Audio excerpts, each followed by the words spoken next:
So in this Google Slides tutorial video, I'm going to be showing you guys how to insert an image in Google Slides on the Google Slides mobile application. So once you have Google Slides open up on your device, it's super duper simple. Go into your presentation, go to this top bar right here and press on the plus icon. So about three options over from the right, press on the plus icon. Now where it says insert, go down to three options to where it says image and press on image right there. You can either go from your camera roll or from your camera. So if you want to take a photo in real time, go ahead and press on from camera. But if you want to do from your photos, simply just press on photos.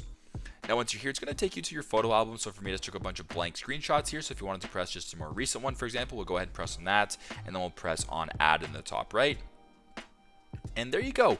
We've now added a screenshot or a picture from our camera roll here on your Google Slides presentation. So if you want to make it a little bit smaller, move it around, you can do that. And there you go. That is how you guys can insert an image in Google Slides here on the Google Slides mobile application. Thanks again for watching, and I hope this video helped.